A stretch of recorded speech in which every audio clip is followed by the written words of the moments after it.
the High Vibe Show, living the high vibe life with me, your host, Elisa V. And together with my guests, experts in the art of living in a state of high vibration, we have got an amazing show for you today. My passion is to educate and inspire you to raise your frequency to a high vibrational state.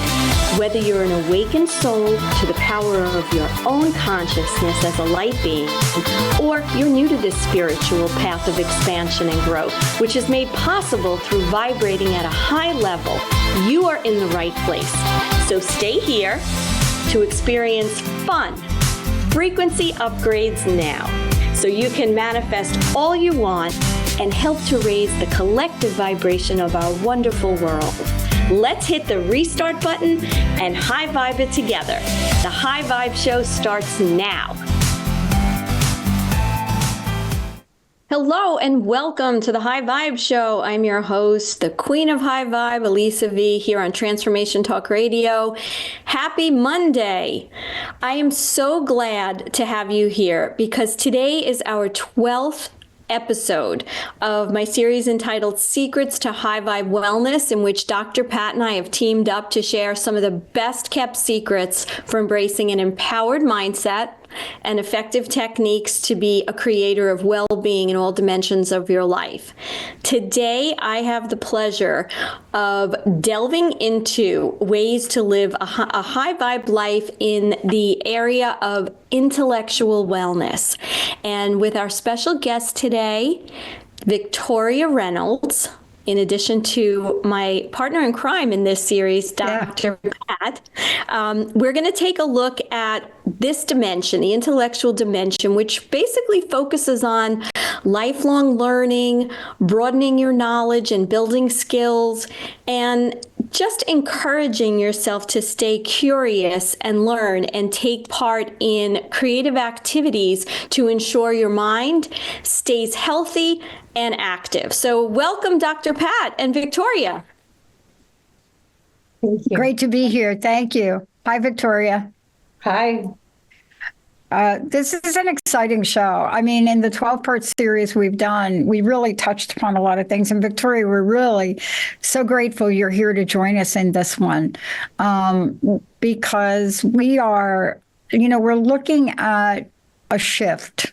My friends, my astrology friends, they're like all over it. They have a million things they want to talk about in terms of astrology and planets, everything lining up on the 25th. Age of Aquarius, consciousness.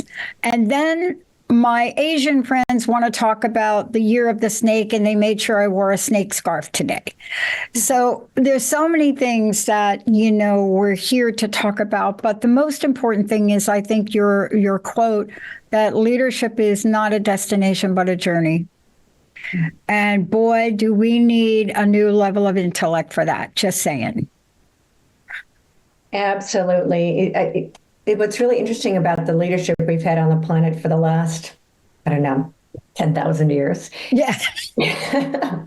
People complain about it being the last, couple of presidents. This has been going on for thousands and thousands and thousands of years in this fear-based reality. So all of the leadership up until now has been based on the belief that human beings need to be controlled through fear. And we're creating new reality that's love-based, which is going to require a whole different kind of leadership, a leadership that's willing to question everything we've ever believed about everything, a leadership that is more service-based. Our leaders are supposed to be public servants, but have they ever really been? And a consciousness that is love-based. If we're going to create a better world where everyone thrives, we have to take, fear and kind of flush it down the toilet, so to speak. Yeah. And so it does take some development because we've been living in a fear-based reality for so long, we're having to develop muscles that we've never had to develop before. Yeah. Yeah. So I'd love to ask you, Victoria. Yeah, we've had a lot of discussions about, this whole idea of living in a fear-based society world. When it comes to fear-based, tell me that how that affects our ability to really have intellectual wellness, to be open-minded, to allow ourselves to take in knowledge. Like, what does fear do? How does that, why is that so bad for us as human beings? Well, fear isn't necessarily bad. It is. It's actually part of our reality. The issue is that fear has been used as a tool for control and manipulation. So fear isn't necessarily a bad thing. It's actually built into the human experience. Without it, you wouldn't run out in the street and grab your kid that's going to be hit by a car. So it does serve a purpose. It's self-preservation. But it's when it has been turned into a tool for control and manipulation that it becomes an issue. Yeah. Let me give you an example right out of the Seattle Headline Times. Maybe less than a month ago, our Boeing, we live in the world of Boeing, Amazon, right? All of those, Costco, we're here. But Boeing in particular, union went on strike.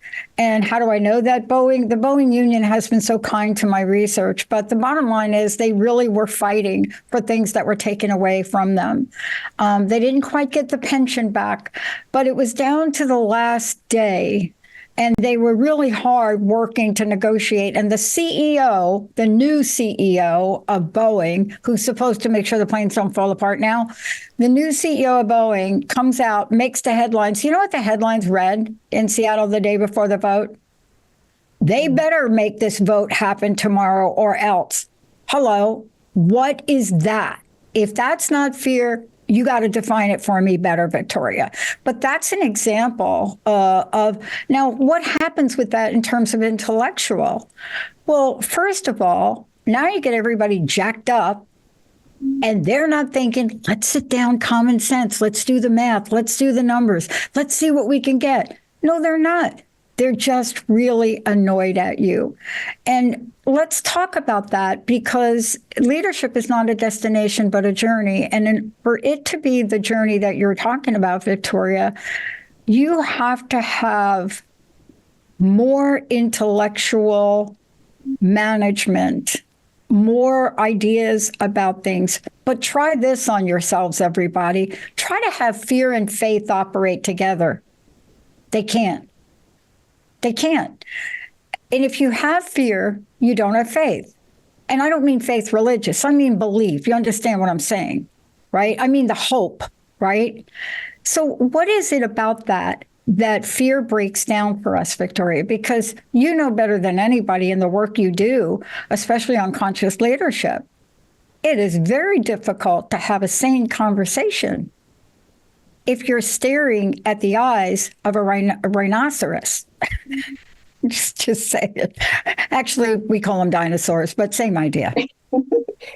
Well, so what fear does is that puts us in a hyper state of adrenaline.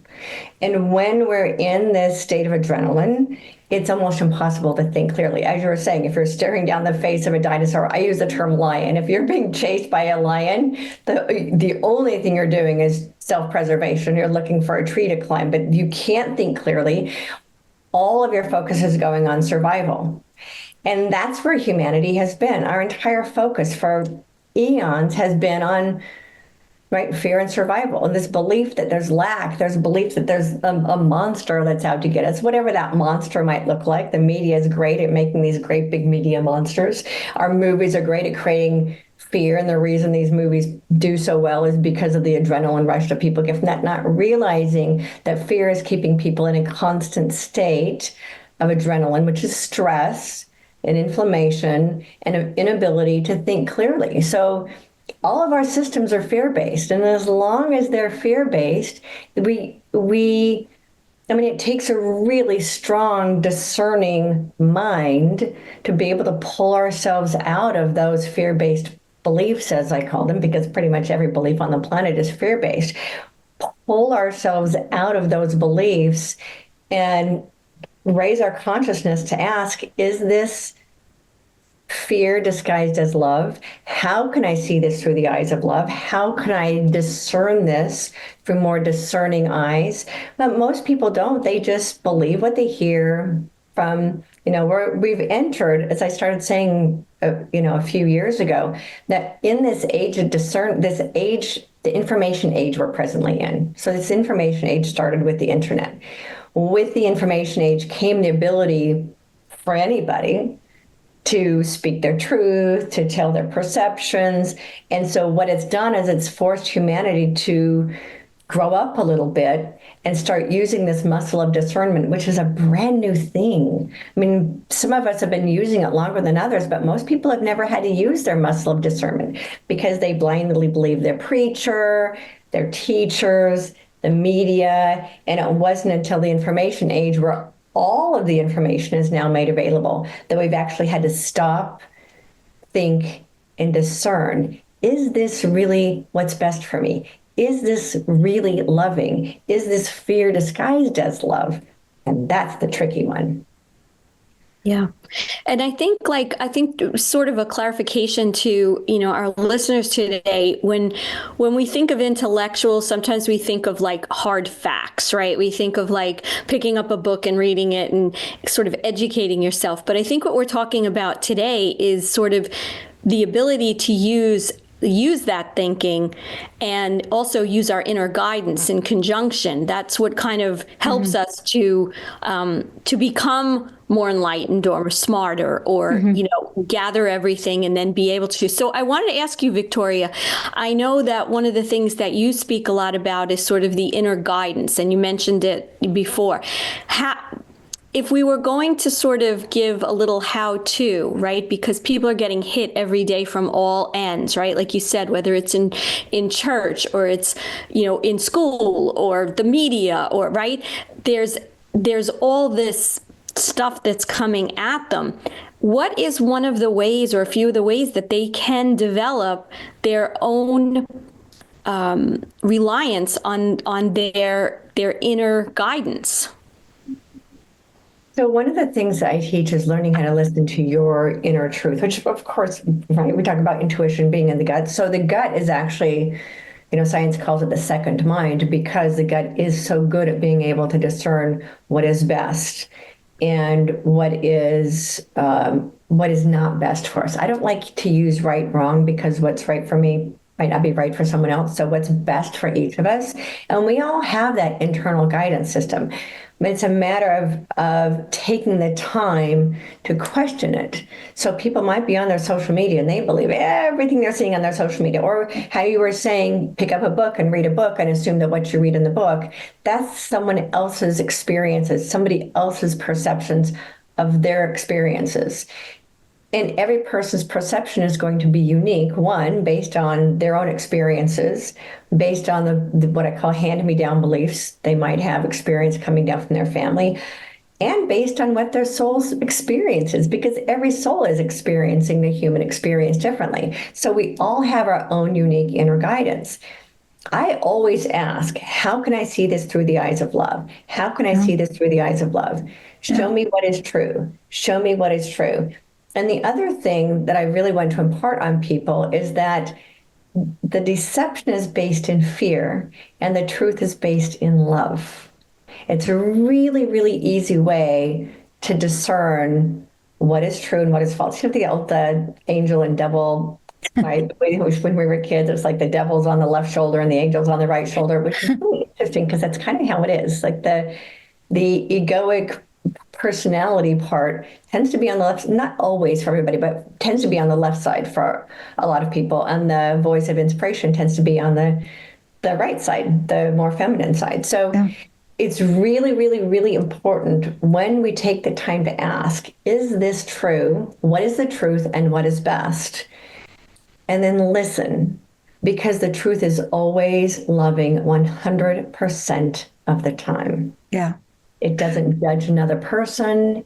It doesn't judge you. It is always loving. And that's a really, really easy way to tell the difference.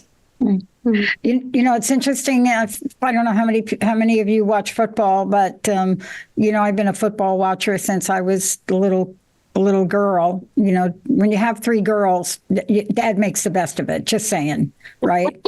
Yeah. You learn to be a mechanic and play football and all that, right? But I couldn't help but notice on the back of their helmets, there was a phrase, and the phrase was choose love.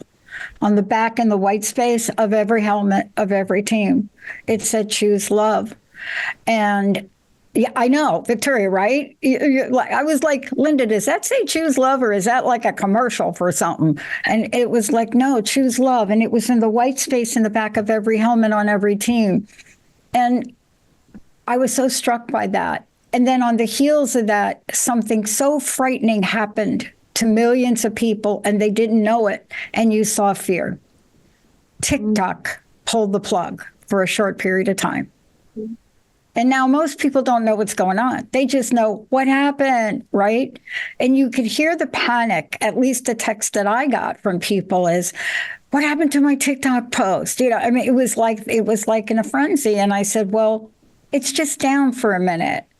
And they didn't believe me. They're like, how could TikTok go down?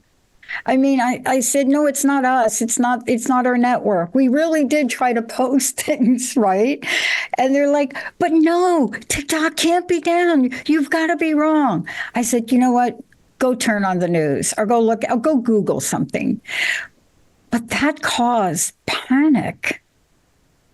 I mean, people's days were completely turned upside down by a social media platform. I just wonder how we got there. And we don't have enough time to talk about that. But I do want to talk about how we don't go there, right? How do we choose love to guide us? Well, a lot of that, if you are. Oh, I'm sorry. Go ahead, Victoria. I was going to say, on those social platforms, one is choose not to engage, because sometimes people start to engage with those social media posts, and it starts spiraling them down and down and down and down in consciousness because they engage. So don't engage is a really great place to start. Yeah. Yeah, I thought I was talking to Brad Pitt the other day. Guess what? No, I wasn't. Oh, what a letdown, huh? So for our viewers who might have just joined us, we're here with Victoria Reynolds, and she is a dream weaver, an intuitive futurist, professional award-winning speaker, and the best-selling inspirational author of 8 books. And we're having a discussion about intellectual wellness and how to stay in a state of high vibration intellectually. I think what we could agree, I guess, regardless of anything, is that when we are in that vibration of love, regardless of what it has to do with, I think we're in the right space, And what you said, Victoria, was something interesting when you talked about this idea of kind of getting in touch with what it is your intuition is saying. And I think that, to your point, Dr. Pat, with all this social media and all the things that keep us moving and staying in this state of, adrenaline and fear, like we don't quiet ourselves down enough, because the only way we really hear what our intuition is telling us is to be in a quiet state and let ourselves hear what are those messages that are coming through, whether you believe it's coming from the gut, it's coming from your higher power, it's coming from your higher self. The point is those messages are there, but we really need to quiet down. And I think that is the muscle that we just have not developed because we're always in a frenzy. And I think that's where a lot of our real intellectual, high vibrational wellness comes from. What do you guys think of that? Yeah, absolutely. And one of the issues with all this social media is that people have become addicted to it, right? As Dr. Pat was saying, people have become so addicted to their social media. It's like any other addiction. And they can't, they'll panic if they don't have their phone with them. Panic if they can't can you imagine what would happen if Facebook went down? Oh my gosh. I mean, And and so we have to consciously choose to pull ourselves out of that and not allow ourselves to be, because there's nothing on there that's really that important. There Yeah. really isn't. You know, pull yourself out and have that quiet time. For me, that first thing in the morning when I get up, that's very, very precious quiet time for me. And in those quiet, still moments, still yourself. And in that stillness, that's when you can actually hear yourself. I remember when I was a kid, I can't hear myself think. And I thought my mom was crazy. But now as I'm older, I'm like, now I get what she was talking about. I say that all the time. I say either I can't hear myself think, or the other one I always say is I have to get out of this room so I could change my mind. There's not enough room here to even change my mind. I know, right? I know. Victoria, I want to talk about something in your book. I want to just mention this a little bit, because this is where I got a little insight into today's topic. Recreating Earth, right? And first of all, I love the cover. I love the sacred geometry on there. But there's something you talk about. You come out of the gate and you talk about the idea that we are really being hit with rhetoric left and right. And we're being told that.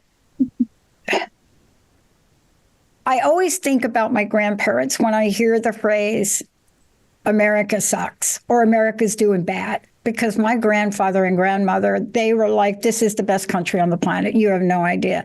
And so the messages of that filter down to us as human beings. And you and I had the same epiphany in 2008. That economic downturn was the time where we started the network. We had so many listeners that were out of work, out of jobs, and we decided to launch a network during that time. Why, though? Because there was a place where we had to go, which was compassion and empathy for people. And that guided us.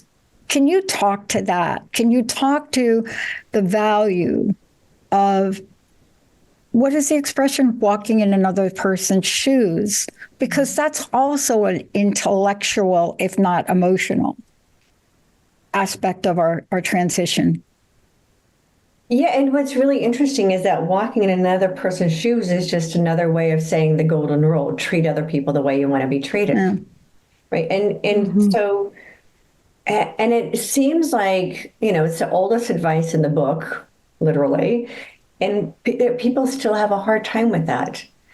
Treat other people the way you would want to be treated. Yeah. Put yourself in their circumstances. Put yourself in their shoes. That's actually what Yeshua meant when he said to turn the other cheek. It wasn't let him slap the other cheek. What he was saying is turn and look from their perspective.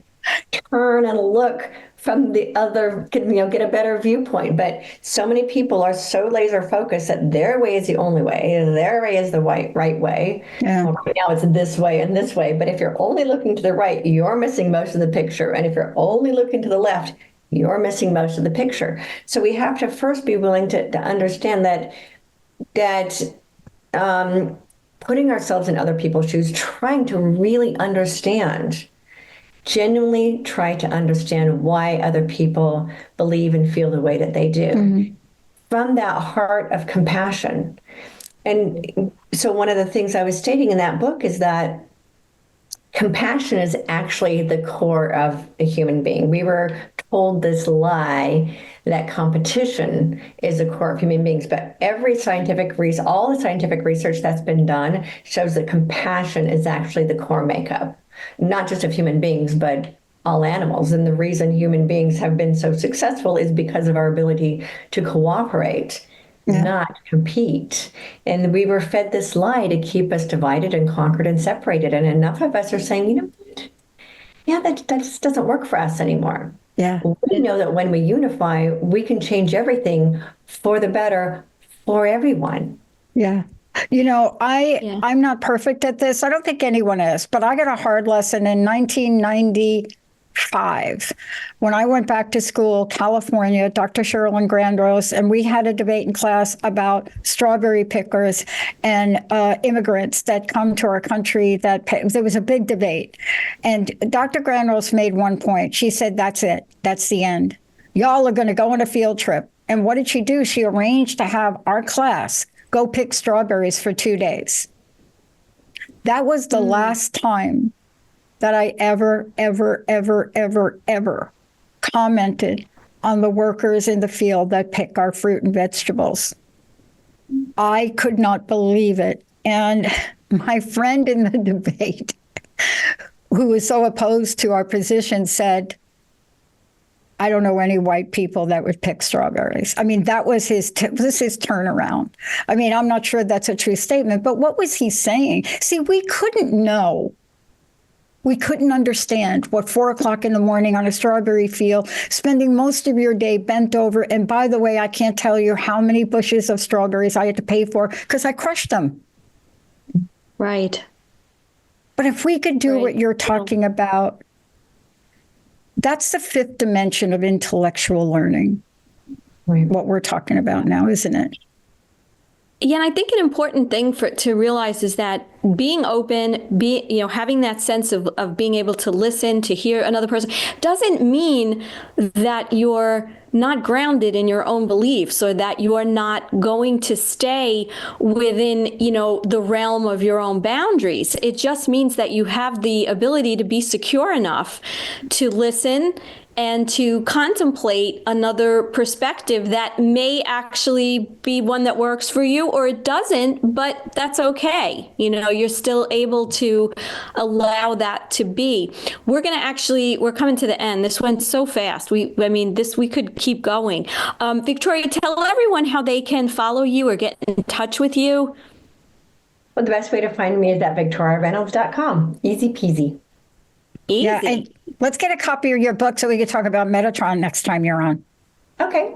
Oh, absolutely. I have some sitting here somewhere. Oh. Yeah, I think that's a good. Hold up the picture, Victoria. Show them the sacred geometry. Just hold that up. It's beautiful. It's great. Wow. Yeah, well, we're going to need another show. We're going to need another show.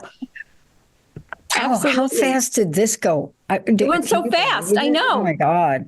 So you also teach courses, too. Can you just give us a little insight into the various things you do, Victoria, to help people get to the place that Elisa is talking about? My primary course is about transcending the past. So it's based on my book, Transcending Fear, the principles that were shared with me by my higher self back in 2008. And that was my first book in 2012.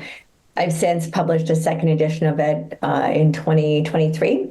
It ended up showing how I use those principles to raise my kids. And so this class that I teach, which is the primary course behind everything that I teach, is teaching people how to go into their past, how to reframe their trauma from negative to positive, reframe their fear-based beliefs so that they can transmute everything in their past. And really what this is an ascension process, but I don't necessarily always market it that way, depending on who the community is that I work with. Exactly. It's an ascension process. Yes. And so many people want to bypass the ascension process and go straight from, 3D low vibration consciousness to this 5D heaven on earth consciousness. And you don't get to spiritually bypass the process, which is the entire reason that souls incarnate as humans is to go through that learning process. And so it's the way that I teach it. We go back into your past experiences and learn how to process all of those experiences. So you fall in love with even the most painful parts of your past. And then you can take that love to create an entirely new future. So I love it. Yeah, and this is all on your website, correct? People can access all of that and get in touch with you. Mm-hmm. Oh, this has been great. Well, I want to thank you, Victoria, for being here, Dr. Pat, as always. Thank you. And for you guys out there, if you're looking to find out more about my coaching programs, my High Vibe and Thrive High programs, please visit my website at hittingtherestartbutton.com.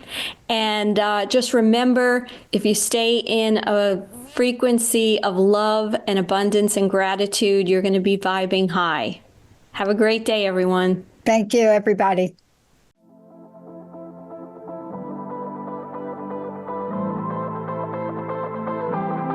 Listening to the High Vibe Show, living the high vibe life. I'm your host, Elisa V, the Queen of High Vibe. Join us every first and third Monday of the month at 9:30 Pacific, 12:30 Eastern on Transformation Talk Radio. This is the place to come for you to have loads of fun, frequency upgrades now, and have great guests to hear all about raising your frequency. For more information, visit hittingtherestartbutton.com. See you next time.